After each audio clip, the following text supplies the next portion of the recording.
dia, meu amigo, minha amiga. Boa tarde, meu amigo, minha amiga. Boa noite, meu amigo, minha amiga.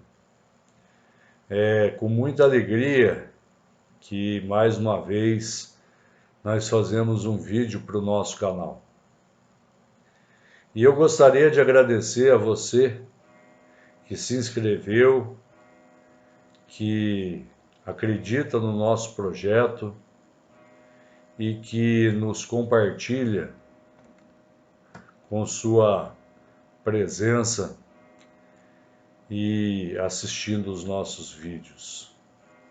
E a você que me assiste pela primeira vez, seja muito bem-vindo ao nosso canal.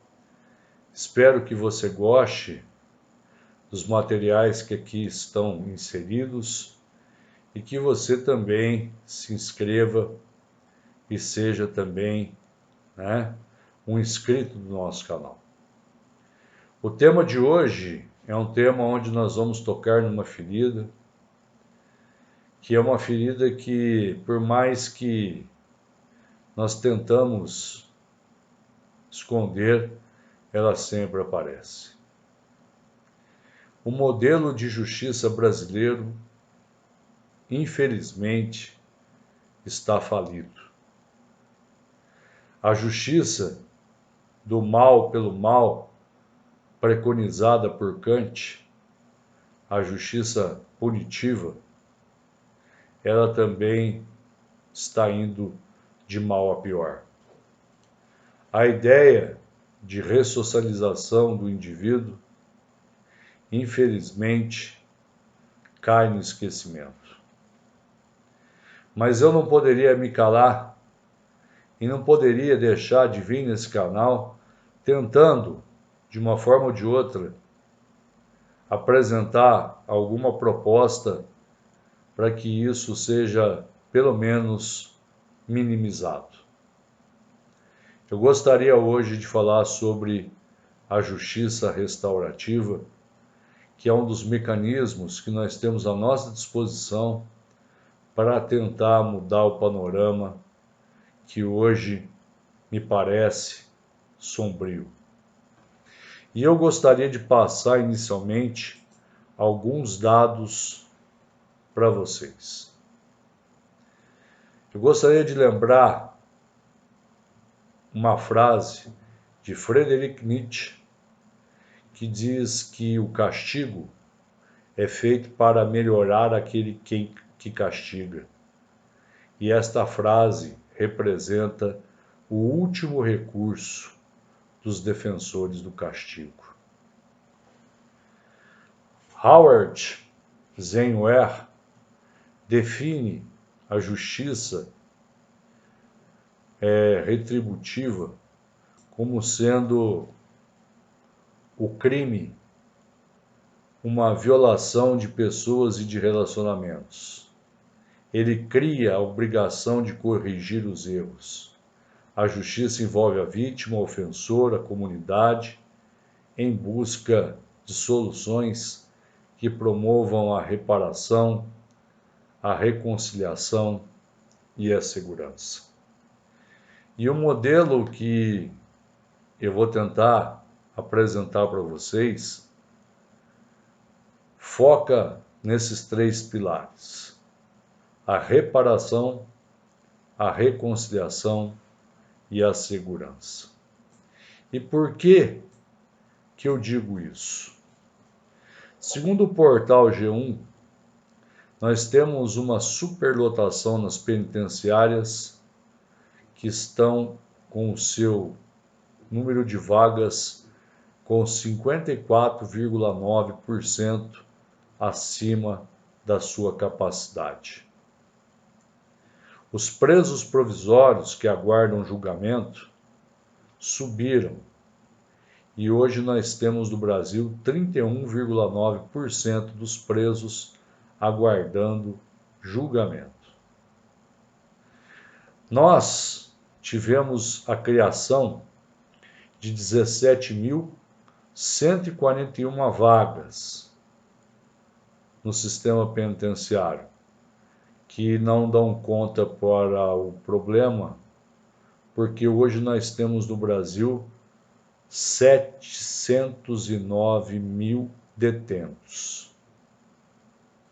Em números atualizados, praticamente 681 mil detentos. Mas a capacidade do nosso sistema carcerário é de 440 mil vagas, ou seja, um déficit de 240 mil vagas no Brasil. Vejam que, se todos forem presos, as carceragens e os sistemas penitenciários chegaria um percentual de 750 mil pessoas presas para 400 mil vagas.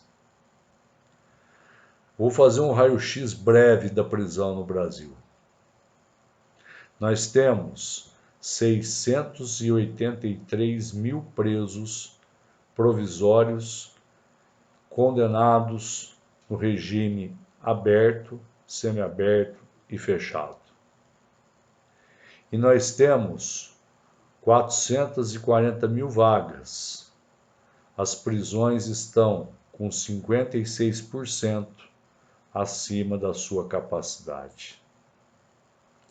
O total de presos no país engloba 682 mil presos nos regimes semiaberto e fechado, 58 mil presos no regime aberto, 5 mil presos em delegacias e 1.200 presos internados por medida de segurança ou por internação, somando 746 mil presos no país.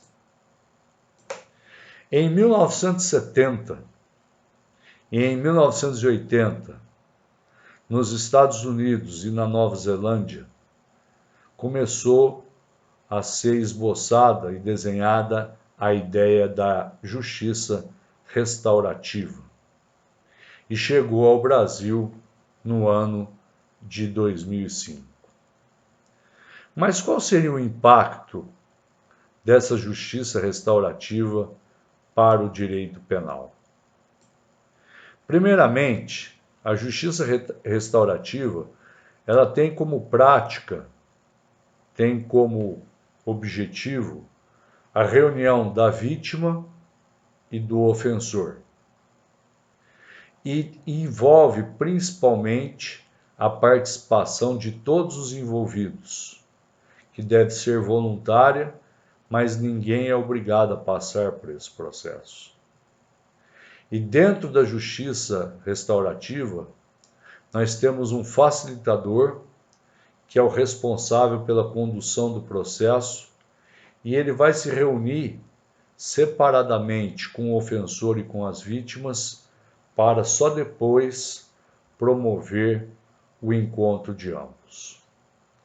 No encontro com a vítima, o facilitador vai escutar quais foram as consequências que ela sofreu em razão do ato praticado. E depois, com o encontro com o infrator, ele vai explicar o que levou a praticar tal ato. O interessante da justiça restaurativa é que, diferentemente de uma audiência comum, as partes vão poder expressar os seus sentimentos, suas frustrações, seus traumas, criando uma humanidade no processo e ajuda numa colaboração para a reparação dos danos. O objetivo desses encontros é tentar um acordo onde o infrator se responsabiliza pelos seus atos e busca reparar a vítima pelas consequências trazidas pelo crime. Além de reparar o dano, que muitas vezes se encarcera pessoas por danos de pequena monta, a justiça restaurativa acaba criando uma situação positiva para o presente e para o futuro, tanto da vítima quanto do agressor. Do ponto de vista da vítima, esse tipo de processo colabora com a superação dos seus traumas e das suas questões psicológicas. Do ponto de vista do ofensor, ajuda que novas práticas criminosas não sejam realizadas. A justiça chamada restaurativa tem solucionado problemas de modo estruturado, com a participação do ofensor, da vítima, da família, dos demais envolvidos no ato danoso, com presença de representantes da comunidade, de forma direta ou indireta atingida pelo fato, e também do facilitador. Dentro do ordenamento jurídico, nós temos a resolução 225/16 do Conselho Nacional de Justiça, que define o que é a justiça restaurativa.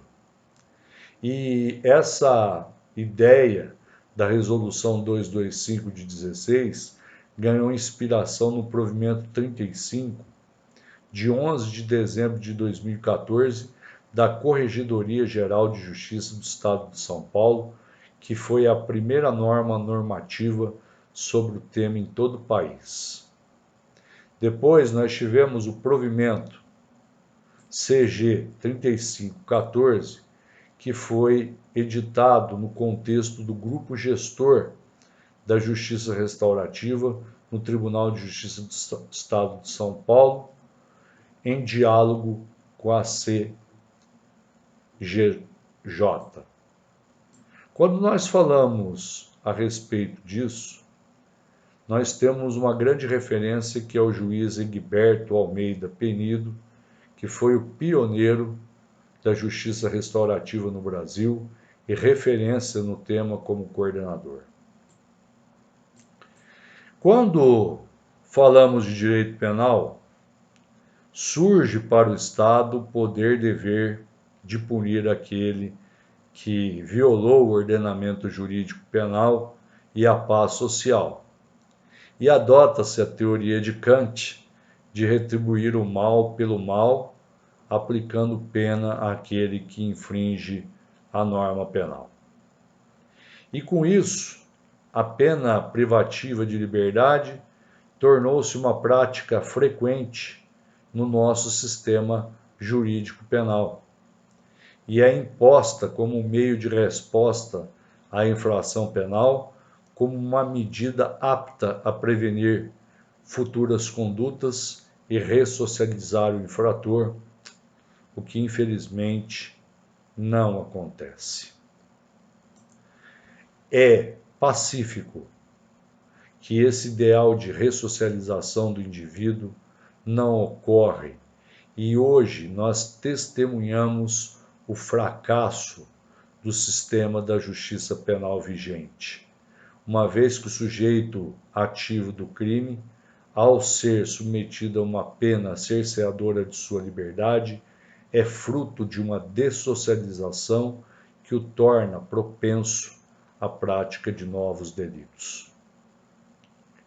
É difícil para um professor que sempre defendeu a ressocialização do indivíduo, que a pena deve ser e ter como função a ressocialização da pena, vir e dizer que o sistema fracassou. Mas ainda existe uma esperança.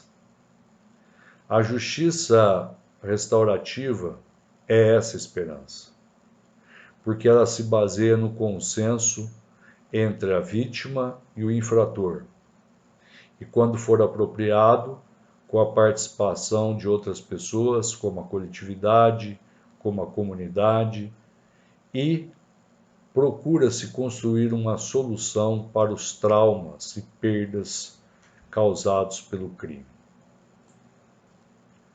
A denominação justiça restaurativa é atribuída a Albert Edelreich, que em 77 escreveu um artigo intitulado Beyond Restitution, Creative Restitution, publicado numa obra por Joe Hudson e Burt Galloway, denominada Restitution in Criminal Justice. Eggers sustentou no seu artigo que havia 3 respostas para o crime: a retributiva, baseada na punição, a distributiva, na reeducação, e a restaurativa, cujo fundamento seria a reparação. Imbuída dessa ideia de reparar o dano com a prática da infração, a justiça restaurativa se vale do diálogo entre as pessoas envolvidas no pacto de cidadania, afetado com o surgimento do conflito, quais sejam o autor, a vítima, em alguns casos a comunidade. Logo, é avaliada como a capacidade de fazer com que as responsabilidades pelo crime sejam assumidas, as necessidades oriundas da ofensa sejam satisfatoriamente atendidas e a cura seja um resultado individual socialmente terapêutico alcançado. Para assentar as suas forças no diálogo, no envolvimento emocional das partes, na reaproximação da mesma, é fundamental esclarecermos que não há ênfase para reparação material na justiça restaurativa. Dessa feita, a reparação do dano causado pelo ilícito pode ocorrer de diversas formas, seja moral, seja material ou até mesmo simbólica. Como disse anteriormente, o ideal é o fim reparador, é o fim almejado por esse meio alternativo e o consenso desse processo que pode resultar em diversas formas de reparação. Dentre as diversas modalidades de justiça restaurativa, podemos destacar a mediação, as reuniões coletivas abertas à participação das pessoas da família e da comunidade e os círculos decisórios. Na mediação, um terceiro, neutro, ele conduz as partes envolvidas no conflito para um diálogo sobre as origens e consequências do mesmo, da maneira com que elas alcancem uma solução ideal, num acordo restaurativo, onde ambas as partes sejam satisfeitas e o pacto de cidadania, abalado pelo crime, seja restabelecido.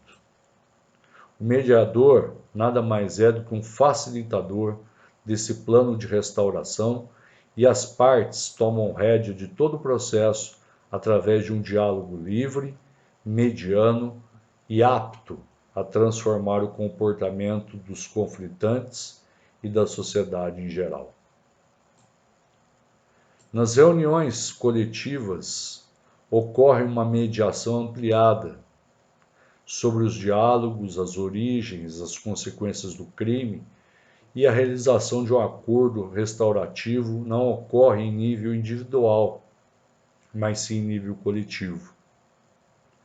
O que eu observo nas diferenças das técnicas restaurativas é a aproximação dos envolvidos que antes estavam numa relação conflituosa, resultando numa confiabilidade, vez com que as emoções afloram e colaboram para o desfecho de um propósito mais eficaz e duradouro. Isso não é nenhuma novidade. Já existia na antiguidade, nos códigos de Hammurabi, Ur-Nammu, Lipstar, há cerca de 2000 anos antes de Cristo. E alguns países já vêm adotando experiências com a prática restaurativa, como a Nova Zelândia e o Canadá, com excelentes resultados. É importante destacar que até a ONU e a União Europeia, no sentido de aplicar a justiça restaurativa, estão tentando, aplicar os princípios básicos da justiça restaurativa nos conflitos dos países.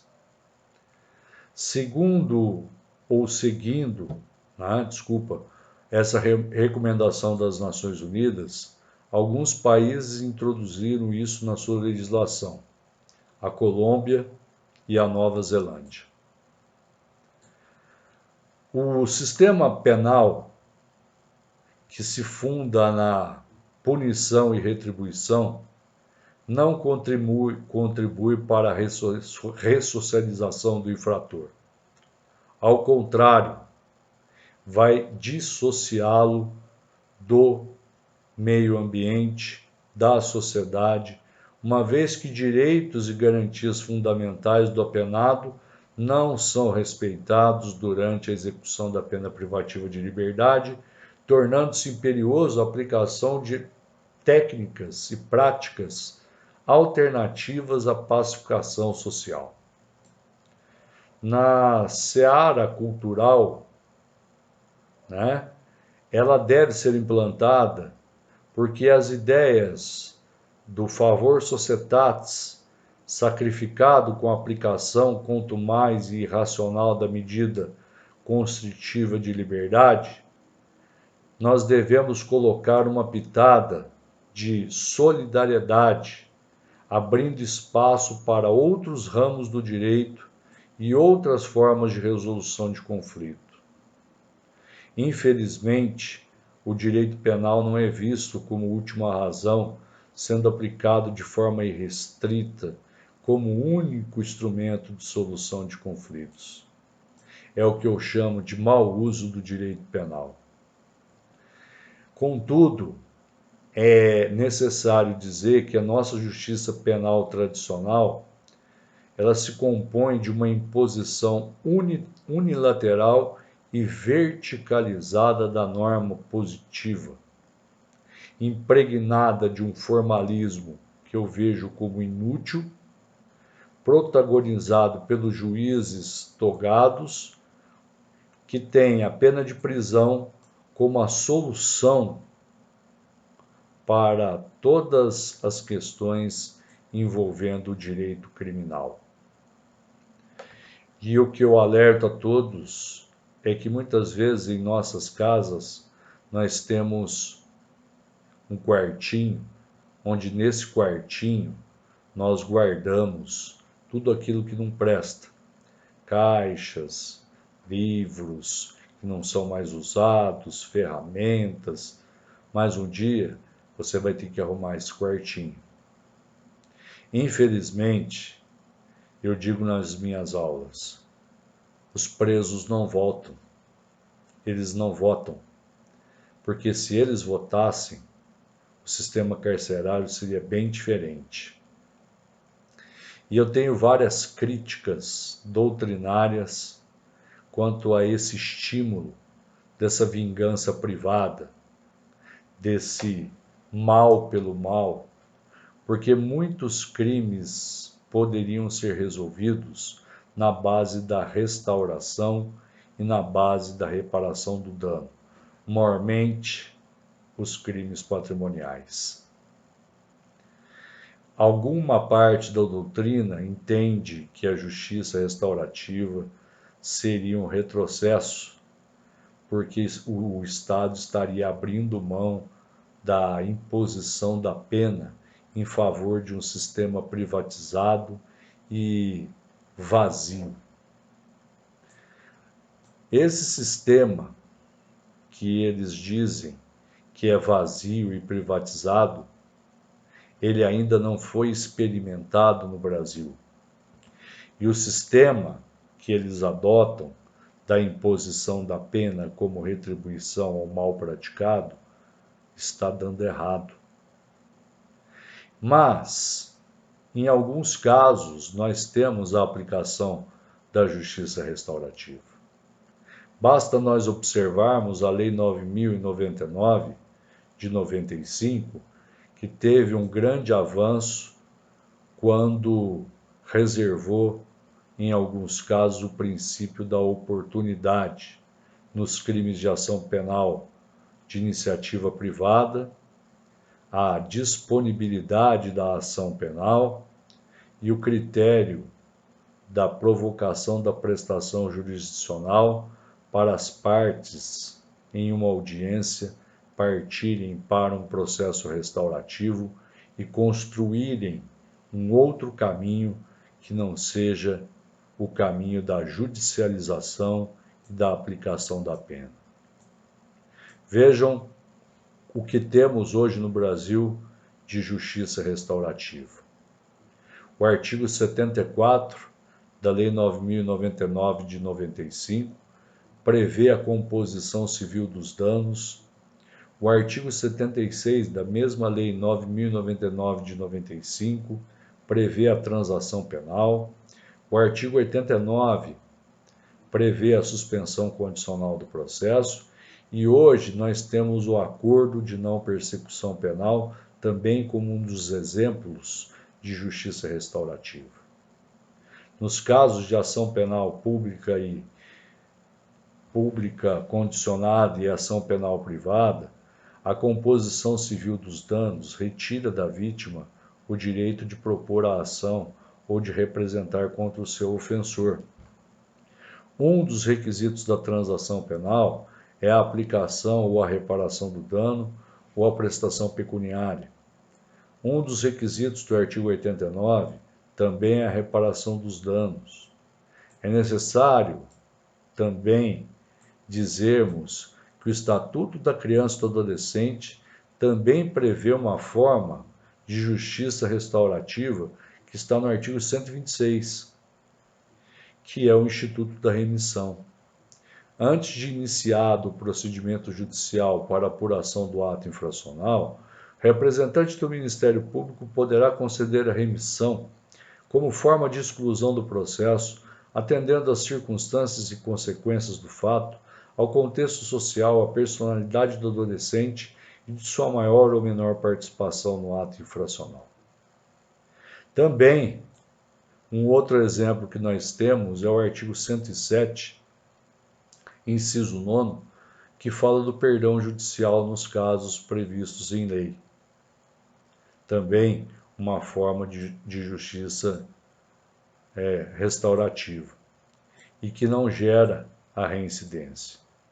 Por fim, é salutar nós esclarecermos que, por força do artigo 94 da Lei 10.741 de 03, que é o Estatuto do Idoso, o procedimento restaurativo nos crimes contra o idoso também pode ser aplicado, porque a pena máxima para a aplicação foi aumentada no Estatuto do Idoso para 4 anos. Agora trago à reflexão dos senhores o seguinte: nós temos muitos crimes que são crimes chamados de crimes patrimoniais. O furto, a apropriação indébita, o estelionato. O que é mais importante para a vítima? A prisão do infrator ou a reparação do seu dano? Se você tem um relógio furtado, se você tem um automóvel subtraído, se você tem um dinheiro que foi apropriado indevidamente, o que o cidadão quer da justiça? Ele quer a prisão do infrator ou ele quer que o dano dele seja reparado? E além de enfrentar a via crucis do processo criminal, onde a vítima vai ser ouvida, se ela quiser reparar o seu dano, ela vai enfrentar outra via crucis, que é a ação civil ex delito ou a liquidação de sentença, no caso de sentença penal condenatória. Um acidente de veículo praticado de forma culposa, onde a pessoa foi lesionada, em que o motorista vai até essa pessoa e arca com todos os prejuízos com o tratamento. O que deseja essa pessoa? O tratamento médico, a sua assistência, ou ela vai querer que ele seja preso, processado, condenado e depois contratar um advogado para pleitear os danos causados pelo delito. É necessário se repensar o Código Penal. É necessário se repensar a justiça. Muitos processos entulham o poder judiciário. É a moça que, no momento de loucura, subtrai 3, 4, 5 perfumes e é presa em flagrante por furto. Muitas vezes a fiança é até maior que os 5 desodorantes ou perfumes subtraídos. Numa lesão corporal, né, onde, por exemplo, a pessoa sofre uma lesão e é preciso um procedimento dentário, um procedimento médico, o que ela vai preferir? Esperar que a justiça condene o agressor para depois entrar com a reparação de danos? Ou entrar com uma ação indenizatória chamando para si o ônus da prova? Certos crimes podem ser resolvidos de uma maneira bem simples, trazendo-se o ofensor, trazendo-se a vítima, trazendo-se um mediador e procurando, de uma forma ou de outra, reparar o dano, que em muitos crimes é o que importa. E eu cito sempre os crimes patrimoniais, que são o furto, a apropriação indébita, o estelionato, né? Onde o sujeito recebe um cheque sem fundo de R$ 100 ou R$ 200 e movimenta todo um aparelho judicial para receber esses R$ 100. E o que se dizer também das ações chamadas de ações de direito de família?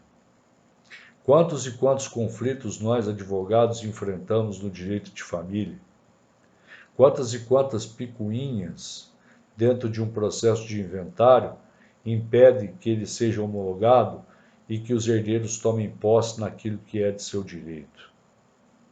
No direito do trabalho, muitas vezes se questiona, né, a questão da hora extra, a questão, muitas vezes, do transporte, a questão da redução salarial, quando poderia-se muito bem se ter um facilitador, se colocar os empregados e o patrão dentro de uma mesa, ao invés de colocá-los frente a frente com advogados na frente de um juiz do trabalho. E se a empresa for pequena, ela tem que arcar com o pesado custo do recurso na Justiça do Trabalho. Como eu disse, é necessário repensarmos a justiça. A justiça do mal pelo mal, de Kant, e retributiva, ela não deu certo. Ela fez com que o nosso sistema penitenciário hoje tenha praticamente um déficit de 50% das vagas. E pior, muitas vezes o condenado entra no sistema penitenciário por um crime de furto, recebe um curso de graduação, pós-graduação, mestrado e doutorado e sai de lá praticando tráfico, praticando latrocínio, praticando crimes graves, muitas vezes se integrando a organizações criminosas, quando tudo isso poderia ser resolvido com uma conciliação, com uma reparação de danos e com, muitas vezes, a participação de um facilitador. Muitas vezes falta-se o diálogo. Pune-se primeiro para depois se ouvir. E eu acho que esse não é o caminho. Eu acho que o caminho é se tentar o consenso, se tentar a conversa, se tentar a reparação do dano. E nós temos elementos para isso. Temos a composição civil, temos a transação penal, a suspensão condicional do processo, o acordo de não persecução penal. Nós podemos fazer isso através de instrumentos conciliatórios dentro do processo civil e do processo do trabalho, sem que seja mais um processo a ser distribuído e caia na mão do juiz que já está atabalhoado e cheio de muitos processos que exigem muito mais a sua atenção do que pequenos processos que podem ser resolvidos com uma simples conversa. Ficam essas as minhas considerações, essas minhas ideias de um simples professor de direito penal e de processo penal que hoje se curva à inutilidade absoluta da prisão. A prisão deve ser, sim, reservada para os crimes mais graves. Mas os crimes mais leves, eles devem ter um tratamento diferente. E se a lei nos dá essa oportunidade, e se temos a chance de escrevermos uma nova história, por que não termos a coragem de escrever essa nova história? Grande abraço a todos, espero que vocês tenham compreendido as minhas ideias, os meus pensamentos, e eu aguardo vocês no nosso próximo vídeo. Um grande beijo, que Deus abençoe a cada um de vocês e que nós tenhamos paz. É o que nós mais precisamos hoje dentro desse mundo. O amor não pode se esfriar. Nós precisamos resgatar a solidariedade entre os seres humanos. Grande beijo, que Deus os abençoe.